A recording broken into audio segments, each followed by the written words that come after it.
Bon, bah, bienvenue. Nous, on est très contents. Donc, Jacques-Marie et moi, je m'appelle Emmanuel. Et donc, on est tous les deux architectes. Et donc, dans nos pratiques diverses, on est tous les deux intéressés par la relation du corps à son environnement. Et donc, en fait, comment en fait, l'un influe sur l'autre.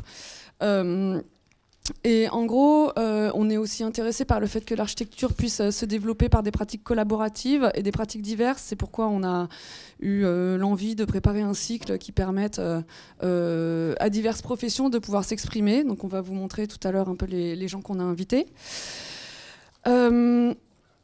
Donc peut-être on va directement passer à notre thème. Donc l'idée c'est que juste avant la conférence de Mio, on vous présente très rapidement, vu que c'est la conférence d'introduction, pourquoi est-ce qu'on a choisi ce thème-là. Et donc l'idée de départ, ce qui nous a intéressés, c'est vraiment d'essayer de vous montrer, pendant l'étude d'archi, des architectures qu'on regarde peu, voire qui peuvent déranger, et les replacer dans un corpus architectural avant que vous deveniez architecte, pendant le temps des études. Donc par ce type d'architecture, on entend donc architecture de la réparation, architecture du soin, d'où l'idée, même du faire durer, d'où l'idée de la notion d'intervention architecturale sous forme de prothèse sur un corps en pleine transformation, dont vont parler certains de nos intervenants. Également des types d'architecture dont on hérite. Donc on a une intervenante la semaine prochaine qui va nous parler de ça, dont on hérite et qui sont empreints d'une identité sociale. Et aussi des architectures plus fantasmées, qui va être révélée par le travail d'artiste ou par la figure de la maison hantée, dont va nous parler Grégory de la Place, considérant qu'en gros, la figure du monstre, elle peut être à la fois quelque chose d'effrayant et quelque chose à laquelle on peut se référer pour se rassurer ou pour expliquer dans l'histoire certains rapports au corps et certaines dynamiques sociales. Peut-être tu veux rajouter quelque chose sur ce thème ? Oui, ce qui nous intéressait, c'était de regarder les monstres en face et de voir au sang comment c'était un concept en fait qui passe de l'effrayant au merveilleux. Et justement, c'est cette limite qui nous intéresse. C'est aussi accueillir les architectures étranges, bizarres, parce qu'on pense que ça peut être très constructif pour nous de les regarder et de s'interroger sur elles. On a quelques images très rapides peut-être de toutes les conférences. Là, c'est celle de Loïc Desmond. On va peut-être s'intéresser aux architectures qui soutiennent les bâtiments et qui parfois restent pendant longtemps. Donc, c'est les questions de charpente. La conférence de Milena Charby sur les architectures donc en dehors de la norme, en l'occurrence les architectures lesbiennes. Le travail de Sia Armadiani, qui est un architecte qu'on peut qualifier de monstrueux et aussi qui est détesté des architectes. Donc, c'est intéressant de voir pourquoi et en quoi son travail nous renseigne sur les figures monstrueuses de l'architecture assez banale. Le travail de Grégory de la Place, qui travaille sur la question des fantômes et des maisons hantées. On se demande un peu ce que ça peut nous apprendre sur notre pratique d'architecte et aussi sur l'évolution des typologies architecturales. Le travail de David Christiel, qui viendra parler de comment elle se positionne en tant que performeuse, en tant que critique aussi, de l'architecture, avec un travail qu'on vous laissera découvrir.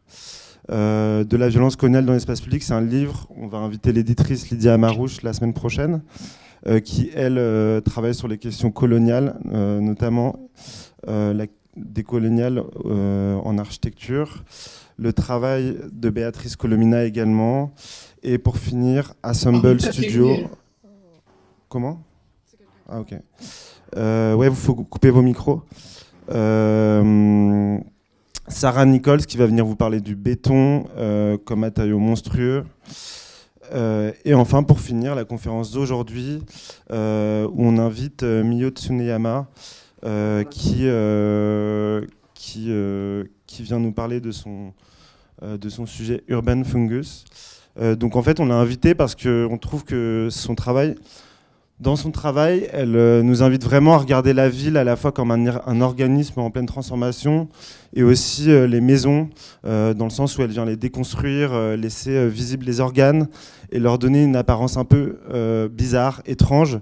Et en fait, ce qui nous intéresse, c'est comment, au sein de son travail, avec aussi Fuminori Nosaku, comment ils viennent accueillir vraiment l'étrange et le bizarre dans un projet architectural.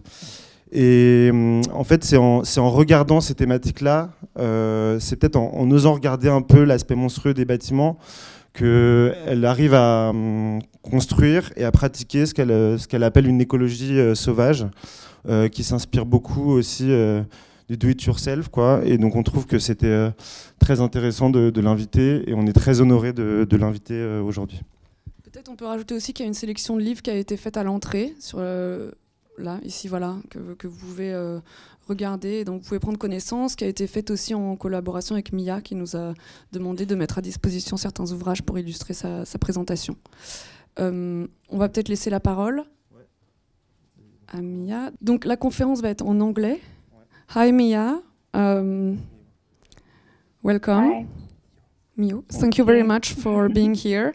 And we're very happy to have you. So I hope everyone understands English, more so. And My English. Sorry. yeah, let us know if you need anything. And we're letting you start. Yes. So, hi everyone. I'm Mio Tsuneyama. I'm an architect based in Tokyo. And sometimes I work as a studio M&M with a partner in England. And also I work with Fuminori Nosaku, who presented earlier, who are also my private partner as well. So today, just I make it small. I present my works and also our thought, and also I would like to share the kind of circumstance where we work in Tokyo and also in Japan. So I explain later about the urban fungus, and architecture is a complex mesh, and you are probably wondering what it's meaning. Before I start the presentation, I just want to share this image. So there is two images. So this is the a village in Tohoku area, which just got the tsunami in 2011. And this is the photo of 2011 after the tsunami. But you see still this village. So there is an entanglement of the human life and also the nature, meaning like the forest, mountain, and the sea. And this is like the one of most beautiful fisherman village. You see after this harming as well, but from the topography, but afterwards, this wall was built to prevent the village from tsunami, and this destroyed completely the life of the village.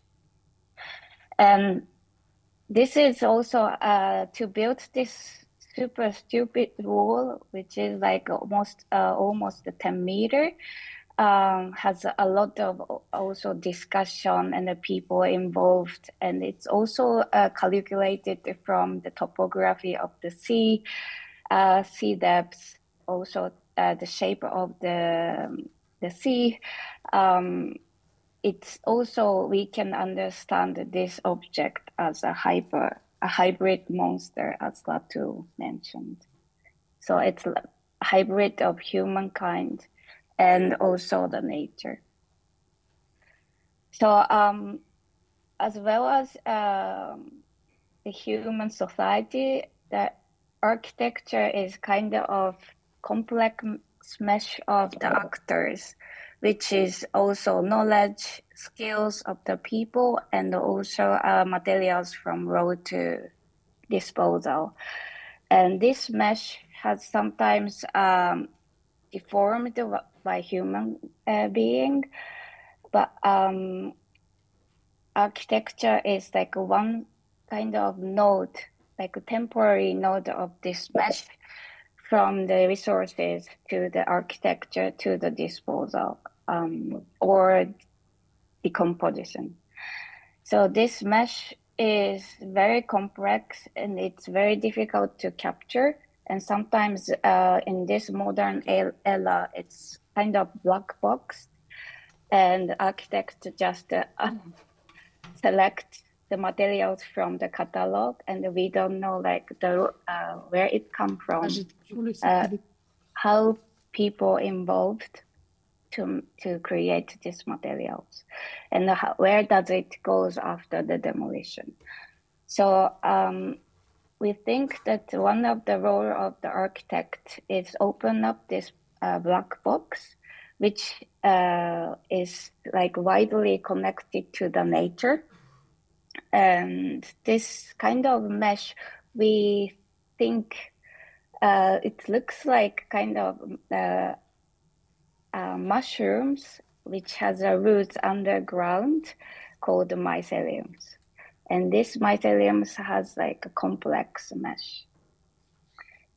And we understand the architecture is entanglement of all the actors.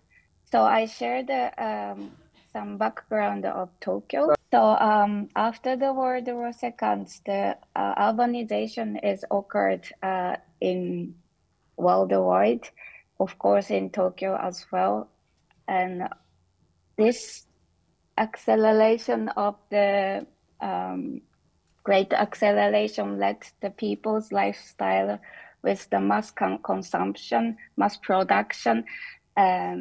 So this acceleration is also built our custom in Tokyo, like the scrap and the build of the buildings. And this custom is started to deteriorate because of the our population is decreasing in Japan, and a lot of vacant houses are provided. But still they are constructing in the center of Tokyo to keep the capitalism. So it's just to keep the society and also a kind of building industry to alive. In the center of Tokyo is constantly rebuilding, while the edge of or boundary of Tokyo, which has a lot of small detached houses or small apartments, it started to kind of stop to rebuild. So has a lot of vacant buildings and started to decay. And we call it this contrast of brand new city and expired city. But in the expired city, the life continues. And we started to find the resources around us, which is abandoned houses or like waste materials, or, as well as like sun energy, also rainwater, and our design will start from these resources around us. So I share with the first hold in the house, our house and the studio in Nishioe, just the edge of expired city and the brand new city. So means like edge boundary of center and the suburb. And this has 4 stories houses, four stories, which is built 30 years ago with steel structure. And this red part is the holes we made just before moving. So Nishioe is like edge of center, next of the Shinkansen, the fast train railroad. And it has a complex topography because of this to the noise of the Shinkansen and also topography. It hasn't developed a lot. So many small houses is concentrated, very dense situation. But it's a very good location to access to Tokyo Station within 15 minutes. Because of this kind of undeveloped situation, the Nishioe is the lowest land in Shinagawa ward. So we bought this house 2017, and we demolished as the part we don't need.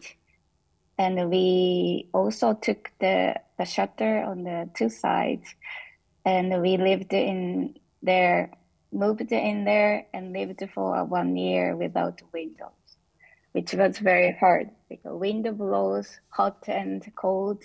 Also, insect came up as well.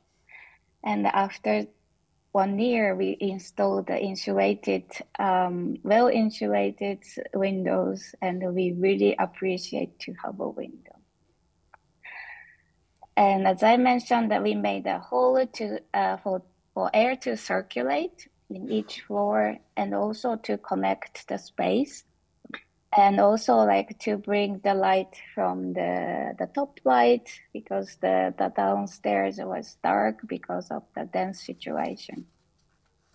And we moved in with the cable hanging because we took off the ceiling and the walls, and also like a bare state of the holes. And also rock walls, which is protection of the fire protection of the steel. And the ground floor has no floors yet, and we started to insulate the house because we wanted to make our life I say comfortable in terms of a thermal condition, but also we wanted to reduce the load of the planet. So we started to insulate as well, also the windows, and check the condition. So this bay window was really cold, and this polycarbonate double panel was helping a lot, and it's very easy to install. And also we started to kind of grasp the energy around us for cooking. So using the pellet to heat the house and also cooking, and also the rooftop to get the sun. So solar cooking, you can bake the cookies. Also with the pellet stove, we can cook the stew. So with this experience, the cooking is kind of jumped out from the modern kitchen and started to understand why the modern kitchen is concentrated because of the infrastructure. Also, we started to use this urban waste, so-called, the materials after the exhibition of 3 months, and because of the national exhibition, they couldn't give to anyone, so we literally collected from the waste depot and used this good cedar, Japanese cedar and the hinoki to the wall. So the office is finished after insulation, and also reusing this wood materials become kind of very homey-like. So this was expected design, but we somehow react with the materials to our design. And we started also interested in the soil environment. So we had a small parking lot and bringing back to the soil, and we reclaimed using the natural materials.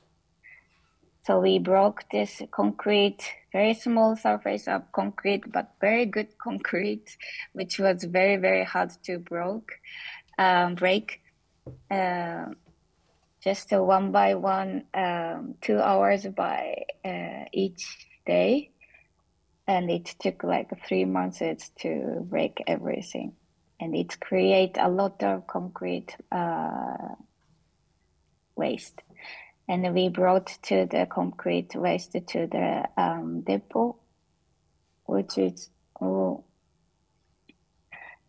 And we see that the materials is piled up, which was very, very shocking. And we started to reclaim, regenerate the soil, which was dry because of the covering with the concrete for more than 30 years, and creating gutters to penetrate the water slowly, and also putting fungus and also bamboo charcoal to activate the micro organisms. And plant the nursery trees and invite some earthworms. And we also started to bring back the food waste every day. And after just 2 months, it's like we could find the myceliums, and also like a plant started to grow. Also the weed, and we started to understand the power of the soil. And a year later, it's not beautiful garden, but full of life, and insect came. Also like sweet potato grows crazy from the compost. And every day it changes because of the weeds. And this space became 3D suddenly when we had the soil, which was like just a 2D concrete surface. And the soils create also food cycle from the compost. And the next year, the tomato grew from the waste. Also, we planted a lot of vegetables and plants on the rooftop. And drying also food on the rooftop as well. So from this experience, we started to also think like small spot of the soil in the very dense situation in Tokyo can create also like a water vein in underground. And also we think the urbanism to have where we get the hard surface for the car, and where we can get the soil street for the pedestrian. So this is our vision of the next future, to convince the neighbor to bring back our street to the soil. So to have kind of sensitivity to the soil environment, we started also use biodegradable materials, which goes back to the soil. So for example, wood fiber for the insulation, and also cottons for the ceiling, and also the balustrade, and also, of course, the wood as well. And this is after the renovation, 2021. And you see the progress from the 2017, 2021, which has a wood fibers insulation, and also Japanese cedar floor. And also we installed with the cotton balustrade and the cotton net for the safety of my sons. So this house is kind of growing with also our state of the life. So our house and our life is kind of entangled. So this is kind of summary. So for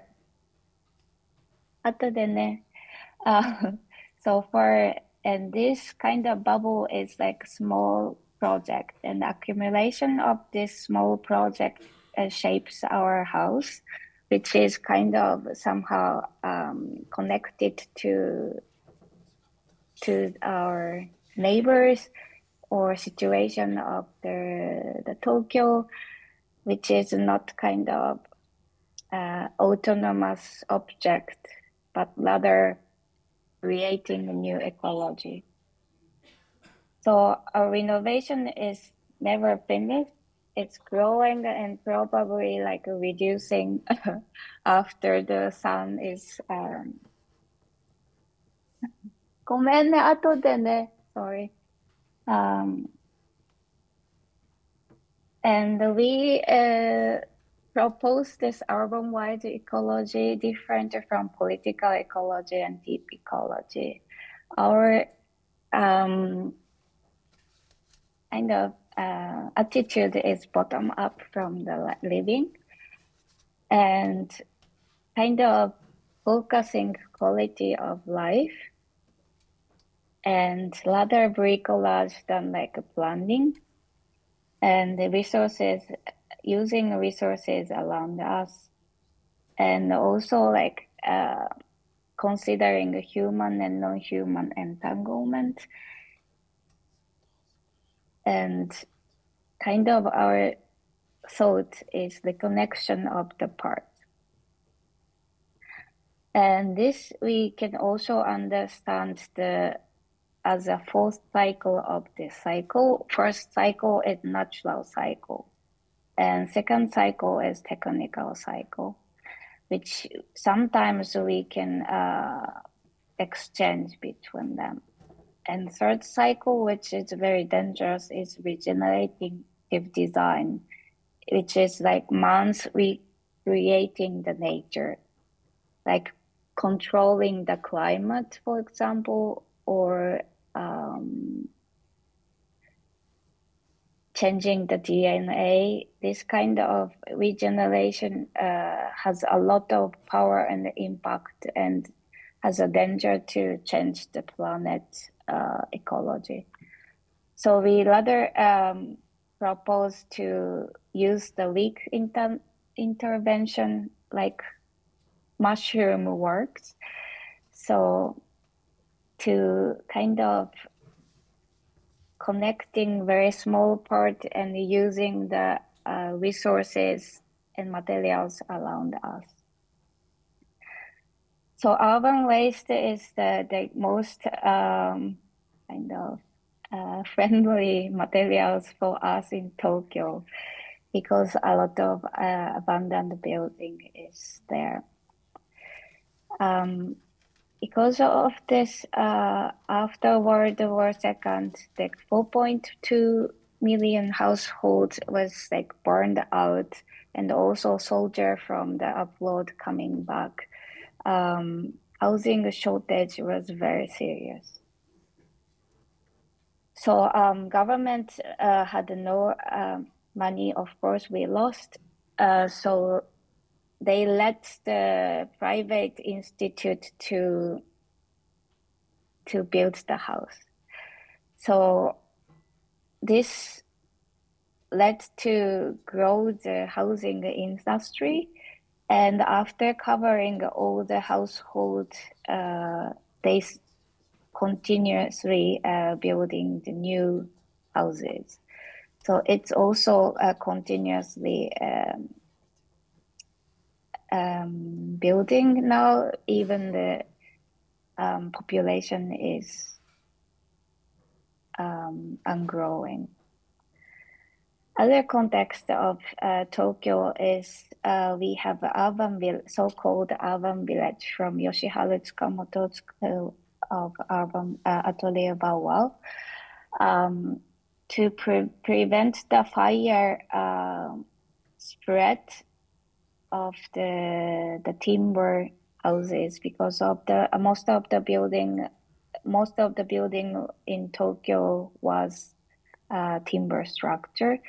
They built kind of the larger street and larger building, which is concrete or steel, to prevent the fire.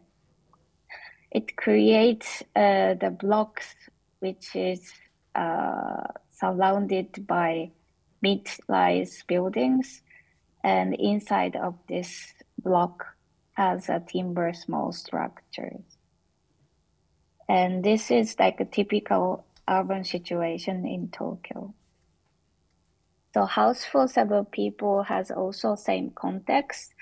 And this is like a detached house, which has originally storage, but it's used to be used for two family houses. So you see this urban village situation in just leftover of this timber buildings inside of this block. So there is only narrow street which is less than 2 meters. So this house is not allowed to reconstruct it because of the regulation in Japan. So it's abandoned for several years, but the owner bought this house to make a shared house. So shared house is, this house is like shared with 7 people and unrelated people. So it's this renovation is kind of from urban waste to new form of family, from the abandoned single family house to shared living.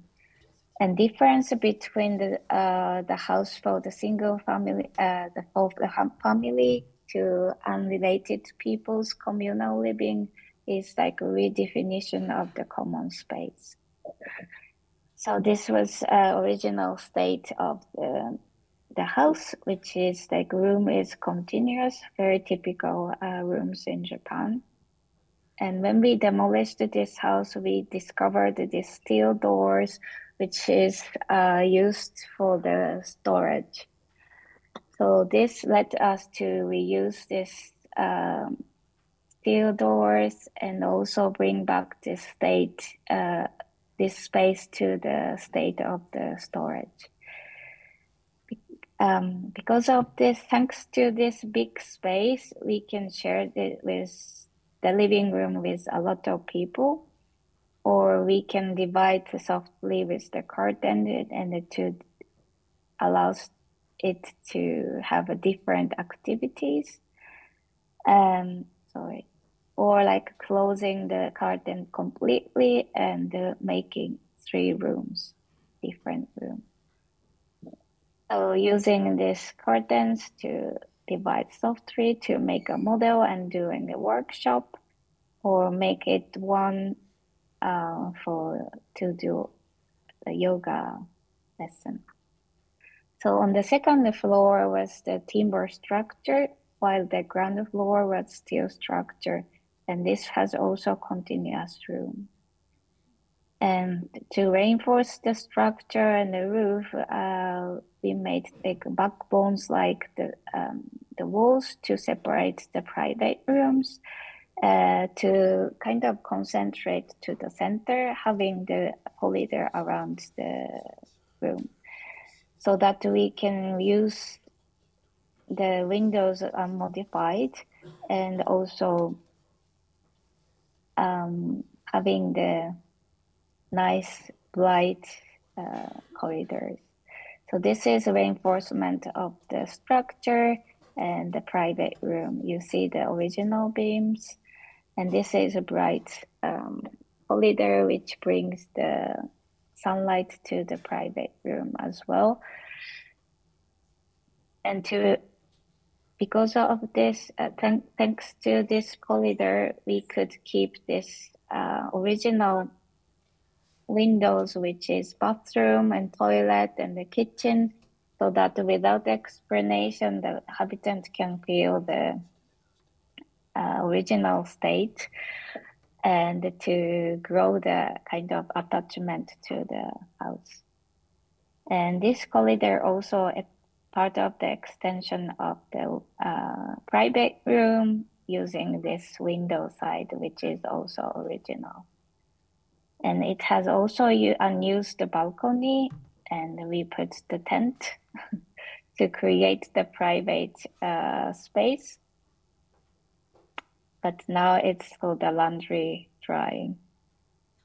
So back to the soil is like a very important thing for us because of the fungus, and also like soil has kind of the most important resources around us.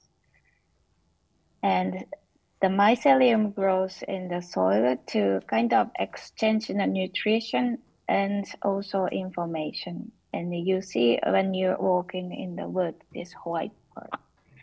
So in recent researches, we could know that the nursery tree, where in the dark forest, can get the nutrition from the myceliums exchanging with the roots of the mother trees.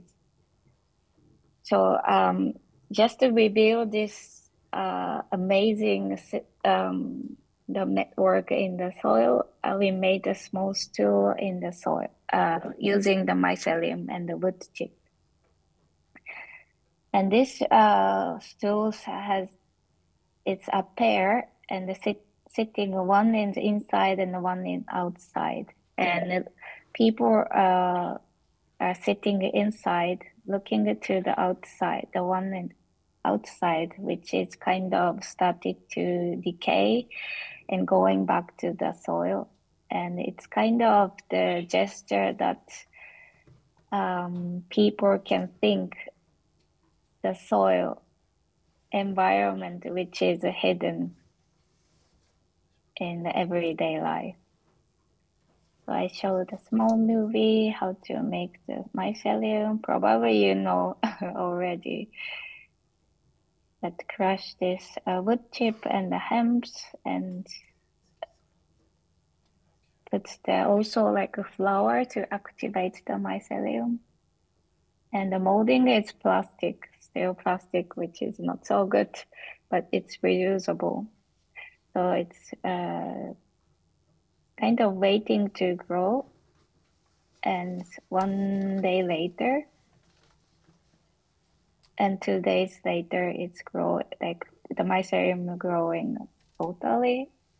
And we somehow killed it, drying up with the oven to stop the mycelium growing, to not become mushrooms, and also get the sun.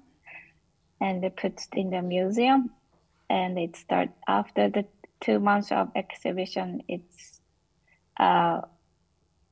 not completely decomposed, but a bit crushed. So foundation is very important for architecture because it's touched to the soil. And if we compare the modern way of construction and traditional way in Japan, we could see how the traditional construction kind of coexist with the healthy soil environment. So this stone is like a dry masonry, so that water can go back to the air and go back to the soil again to get the oxygen. And also like doesn't seal the foundation doesn't seal the soil so that they can breathe. And also the foundation is entangled with the roots. And all the gutter, while on the other hand, in the modern construction, we seal all the surface with the concrete except the green space, so that the soil doesn't have oxygen and the water, and it's somehow bad condition.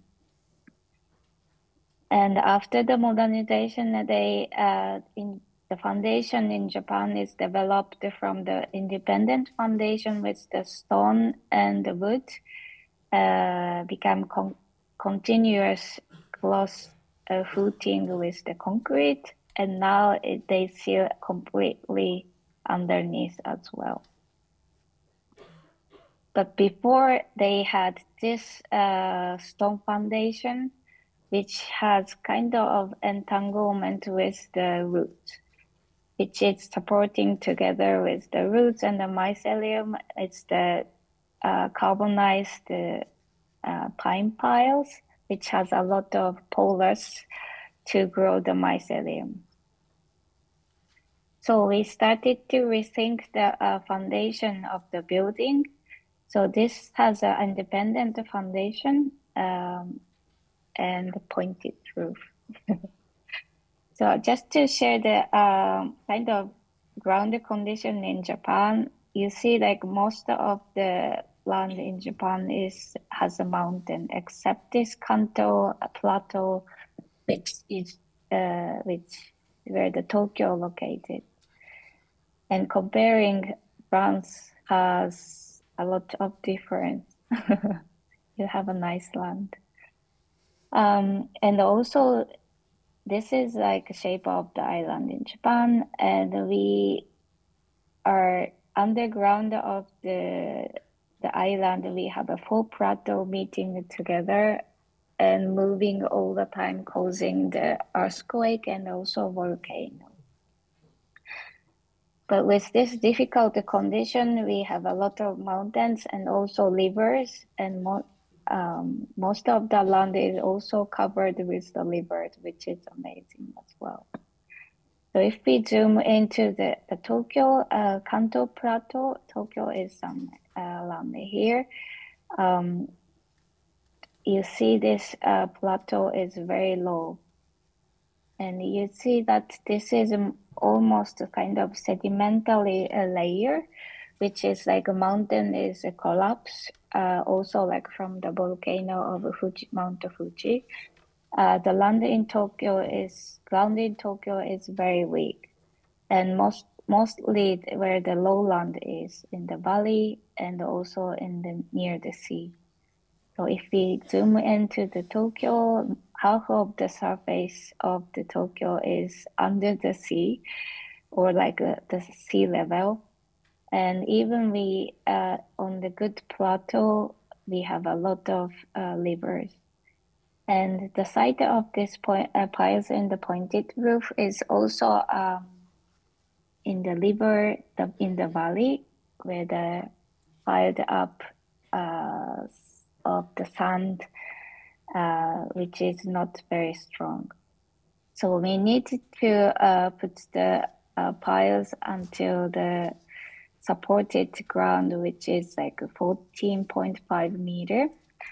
And we use this steel pipes, which we can weld on the side every 3 meters. And we have this screw things so that we can bring it back when the demolition is. Because of the, in Tokyo, we have a lot of problem of the piles is like on the ground after the demolition, and we can never take it out. And it's also like a pollution of the soil. So we also made the natural gutters for the water to penetrate to the ground with using the bamboo and also straw, and just next of the piles, so that the water can penetrate slowly and slowly create the good soil condition. And also air can pass through and the soil will be healthy condition. And I bring this idea of off-grid because we had this nuclear plant accident in 2011, which we kind of recognize that we rely on this over-concentrated power and infrastructure to live in Tokyo, which is come from like more than 100 kilometers away from Tokyo. And over-concentrated power has a lot of risk. But also like renewable energy has a lot of problem in Tokyo, in Japan, that government support to create this kind of huge mega solar site and the demolition this environmental condition.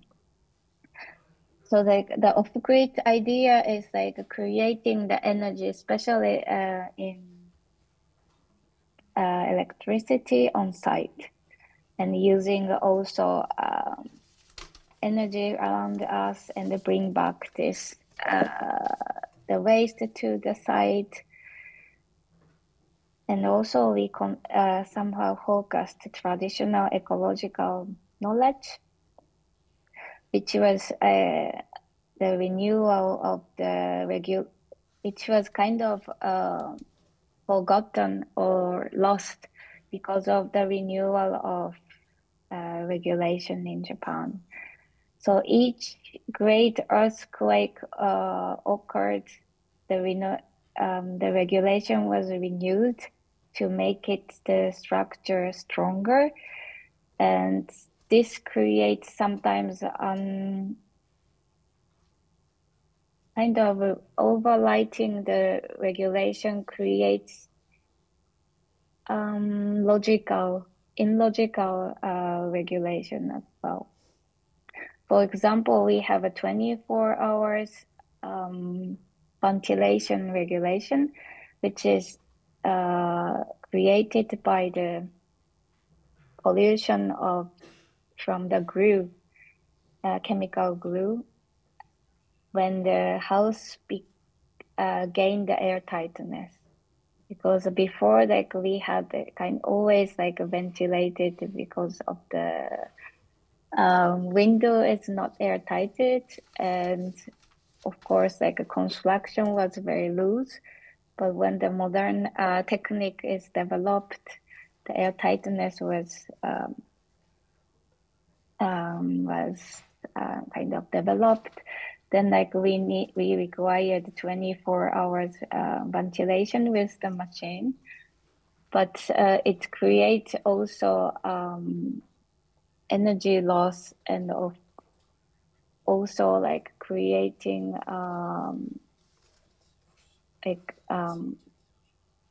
energy loss and sometimes unnecessary equipment to the house. So this is like a construction of Dento Koho traditional construction method, which has no diagonal element, and also like with the independent foundation. And Zailai Koho, like conventional wooden construction method, has a diagonal element to kind of for the earthquake, and also like continuous foundation. But the traditional construction method, has a lot of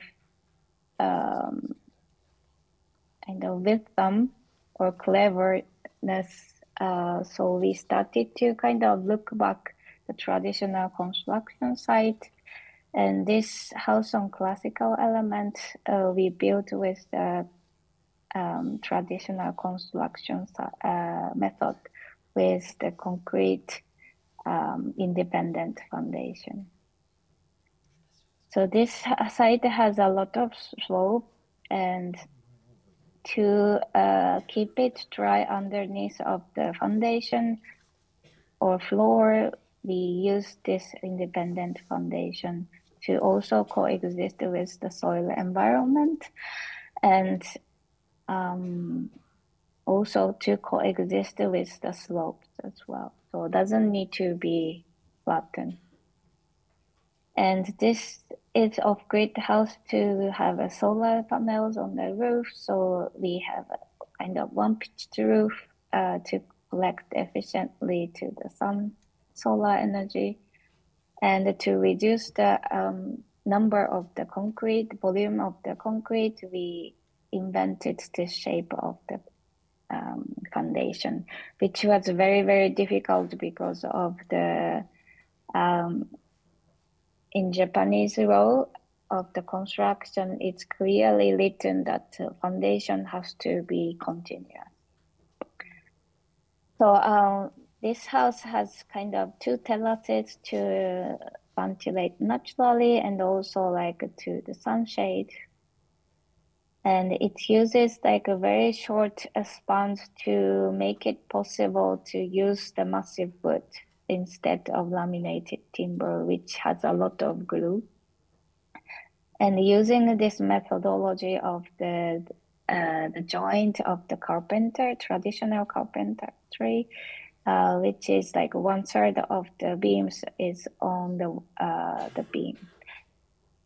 So it's not same level, the beams. And also like all the joint has hand carved without any metal joint. And also wood is, we used it from the forest of the mountain from touching to the Kanto plateau, which is like within 110 kilometers from the site. And the drying naturally and sold on the site. And natural drying, comparing machinery drying, it's much stronger and keep it longer because of the cell of the wood it's kept, and also oil of the wood.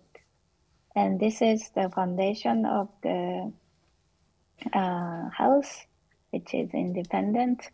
And also we avoid using kind of non-hygroscopic materials, which doesn't go back to the soil neither. And we use rather massive timber or solid timber for the structure and the finishing, and vermiculate panels and the plaster and cellulose fiber, which is like insulation with paper. So we could also finish with the soil and the plaster with the base of the timber. And all this things creates this house on classical element, reducing the emission of CO2, not only like while using the house as like energy saving house does, but also like while the production and also the disposal. So it has 2 Teslas for the battery of the off-grid house, and it has a big window to gain the passive energy, and also keep it on the floor, and using all the materials which goes back to the soil. And looking back to the Mount Fuji, which is also like this ashes from the Mount Fuji is covered on the ground. So this drawing is showing not only the construction, but also like the life of the people, and also energy and the water and the soil environment itself. So not only the construction we think when we build, but all the element which is entangled with the construction. So going back to this drawing, we show this complex mesh with cutting. Is sometimes we need to cut and reconnect. Also like a grid which is forced with the infrastructure and the modern strong element, we can also make it softer. And canalization to accelerate and make it faster the construction, but we can also release it. And also barrier with the law or social or political situation, we can break down, and we can make it, we can reconnect these actors with like very weak interaction by hand. So thank you so much for listening.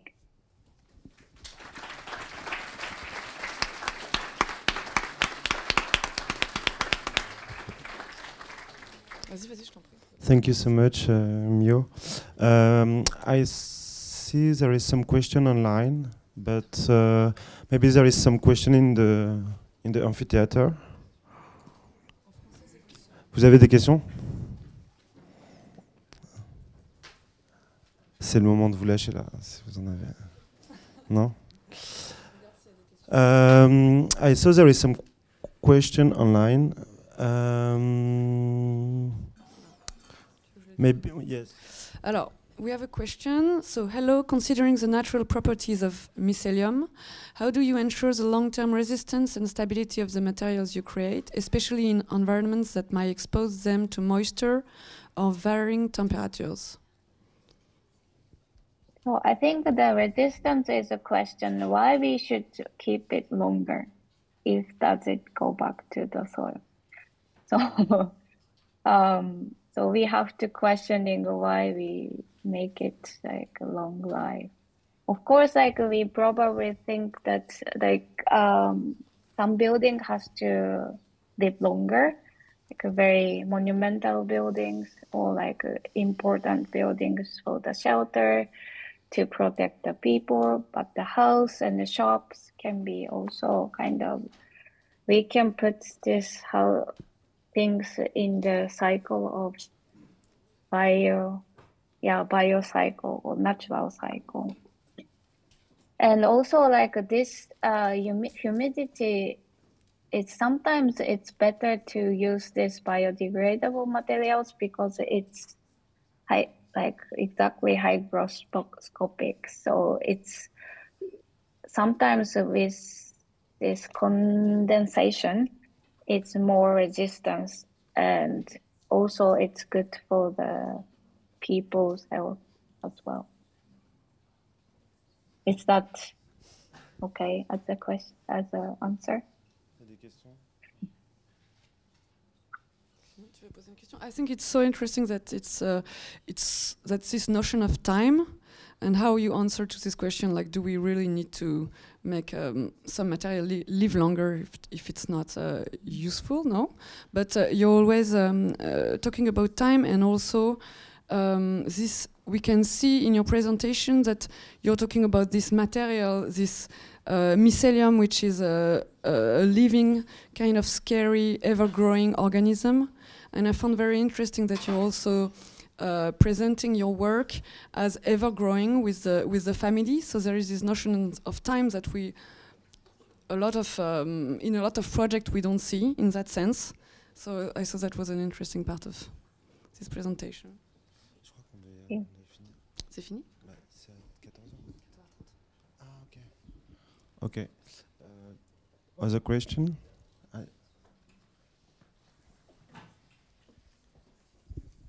Hello. So thank you for the presentation. I want to ask about so your house.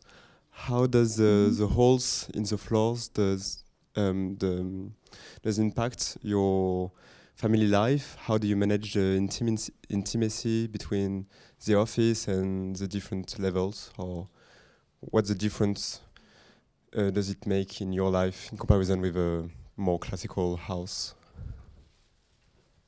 I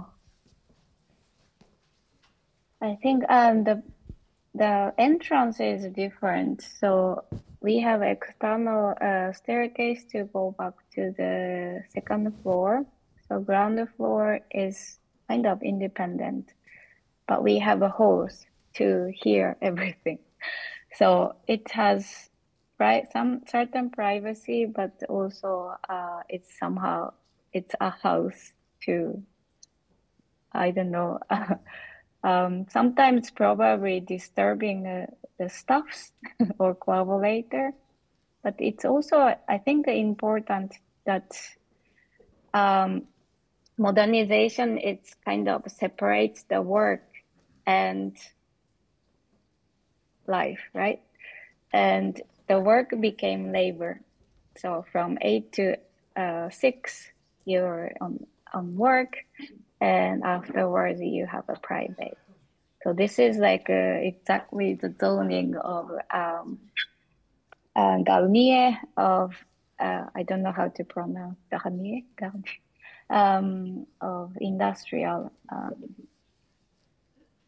revolution, but why not? The life is continuous with the work.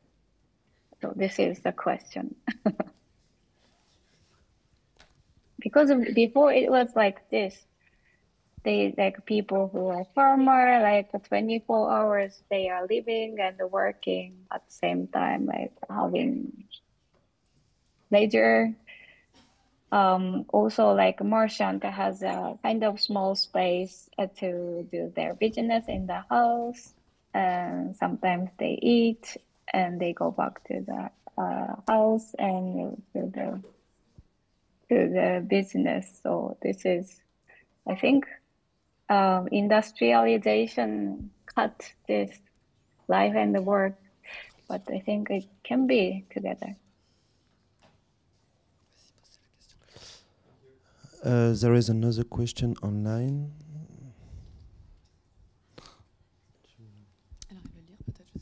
Hello, thank you so much for the conference. I wanted to know if most of your research on fungus is self-taught, and in general, how you define your practice. Do you collaborate with other people in the field of architecture? Other people means not someone who are not architect. Sorry. Yes, maybe. Yes, I think that's like other professions. Yeah, other profession. Not so much, but of course, like for example, carpenter. We learned a lot from the traditional carpenter about the meaning of timber construction, how they breathe, how the meaning of the joint, or like a foundation, the stone foundation. Also, like we have a lot of earth walls. What's the function of the earth walls? So I learned a lot from the carpenter, and also like the gardener who are reclaiming the soil environment as well. So this is, I think, a two profession I'm very respect working with. Good. Some question. Are you planning some other modification in the house for the future, or maybe are you planning to modify some of your projects in the future? I don't know if we can call it modify, but I think. Yes, sorry. Yeah, so I don't know if it's calling modify, but it's growing together. So the plan is always changing. Of course, we make the plan first, like our vision of the future, and we thought that in 2 years it's gonna be finished, but it's not, still has been like 8 years, but it's not finished yet.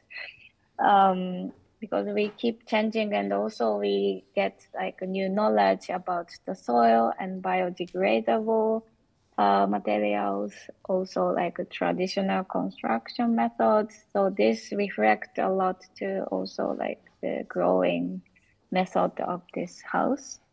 And next, now we are making the toilet.